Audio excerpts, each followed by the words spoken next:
नी नः होता वरेण्यः सदा यविष्ठ मन्मभिः अग्ने दिवित मता वचः। निस्संदेह हमारे लिए आह्वान करने वाले, वरण किए जाने योग्य, सदैव सर्वोत्तम युवा हो। हे अग्नि, ज्ञान प्रदान करने वाले स्वर्ग संपन्न वचनों द्वारा यह जो मंत्र लिया गया, यह ऋग्वेद के प्रथम मंडल के 26वें सूक्त का यह द्वितीय मंत्र है।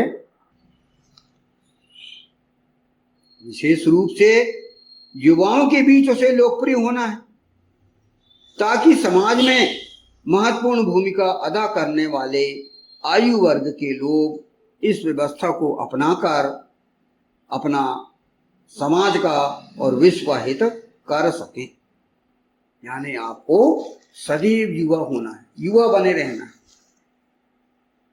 शाश्वत नौजवान हर किसी की इच्छा होती है कि वो कभी बूढ़ा ना हो, कभी जर्जर अवस्था में ना जाए, उसका शरीर कभी शिथिल ना हो, है ना।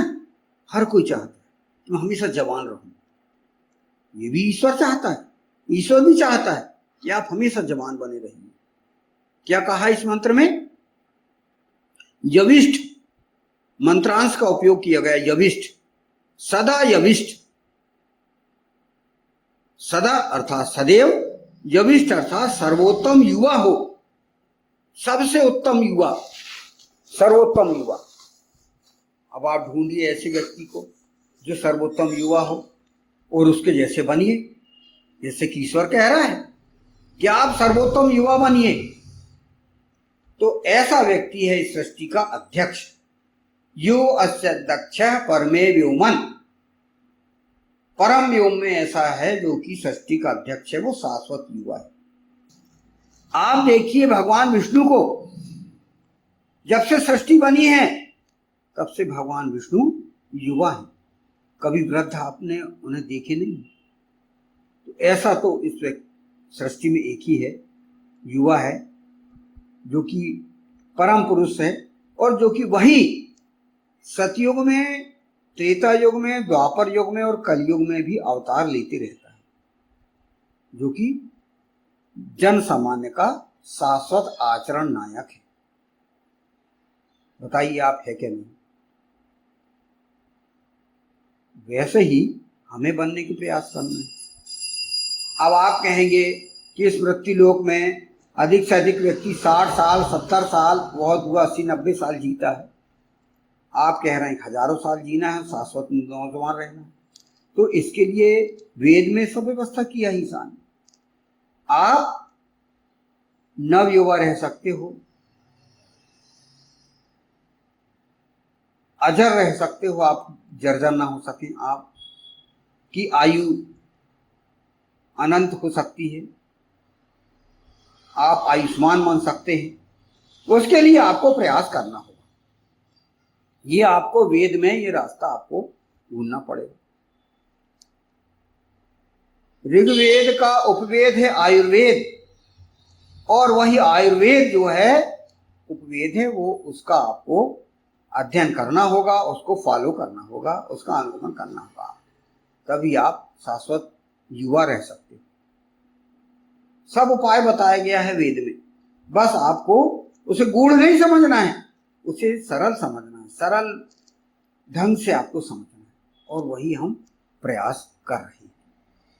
युवा होने के लिए आप स्वयं ही सोच सकते हैं। आप प्रातःकाल उठिए, ब्राह्म मुहूर्त में उठिए, शीतल वायु लीजिए, शुद्ध वायु लीजिए, प्राणायाम करिए, योग करिए और अच्छे से आप अपना जीवन बिताइए। तो हमेशा युवा रहने के लिए आपको कहा गया है। साथ ही साथ आपके विचार भी आधुनिक रहना चाहिए।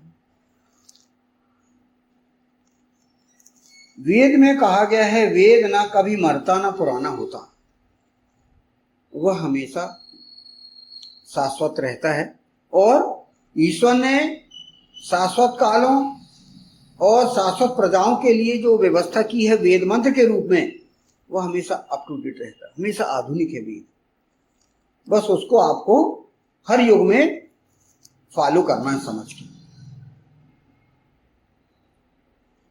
हमारे विचार सदैव सकारात्मक होना चाहिए। निगेटिविटी या नकारात्मकता हमारे अंदर कभी नहीं आनी चाहिए। ये आप विशेष रूप से युवा रहने के लिए आप ये सबसे प्रथम तरीका ये है कि आप अपनी सोच को सकारात्मक रखिए। और जो कहा गया है युवा रहने के लिए विभिन्न प्रकार के जो उपाय बताए गए हैं उसका आप ध्यान रखिए। युवाओं के बीच लोकप्रिय आप रहिए, युवाओं के विचार आप अपनाइए, और युवाओं के विचार ऐसे नहीं कि जो मृत्यु की ओर ले जाते हों। ऐसे विचार अपने अंदर रखिए, पैदा करिए, जो कि शाश्वत कालों के लिए, युवा रहने के लिए आपको काम दे सके।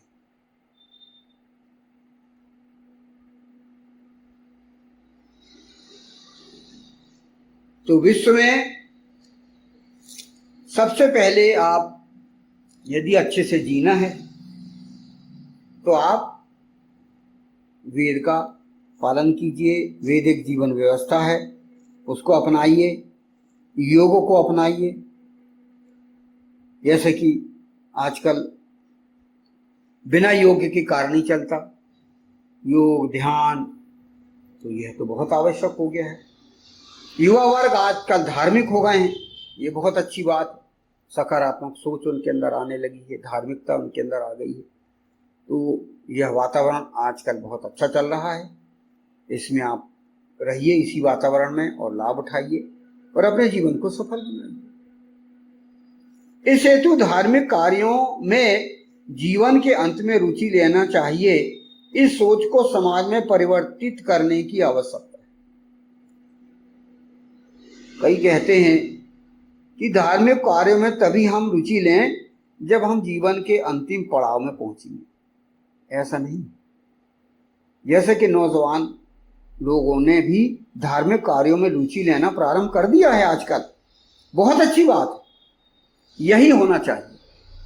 तो आप इसमें विशेष रूप से ध्यान दीजिए और यह सोच को समाप्त करिए कि नहीं, हम जीवन का जब अंतिम समय है तभी हम धार्मिक कार्यों में रुचि लेंगे, ऐसी बात नहीं।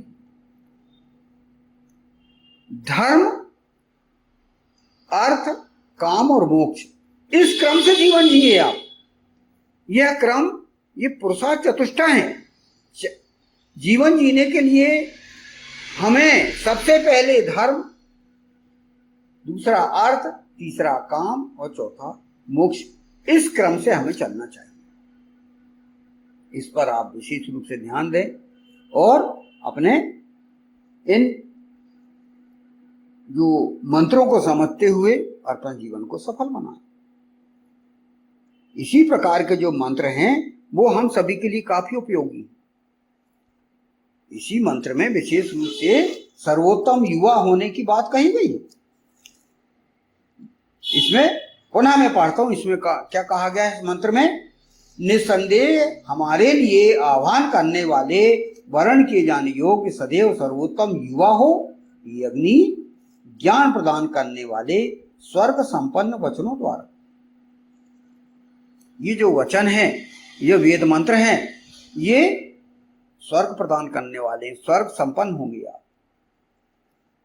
स्वर्गिक वातावरण आपके आसपास बनेगा और आप यहीं इसी मृत्यु लोक में, इसी कलयुग में आप अपने घर में, अपने समाज में, अपने देश में स्वर्गिक वातावरण पैदा कर लेंगे यदि इस प्रकार के मंत्रों पर आप आचरण करेंगे। और हमारे लिए अनुगमनीय बहुत से ऐसे नायक हैं जिनको हम फॉलो कर सकते हैं और उनके आधार पर हम हमारा जीवन बिता सकते हैं।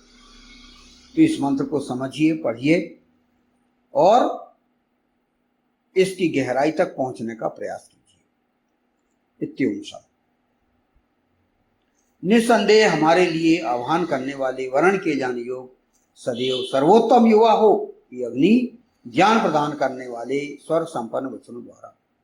ओम नि नः होता वरेण्यः सदा यविष्ठ मन्मभिः अग्ने दिवित मता वचः। ओम।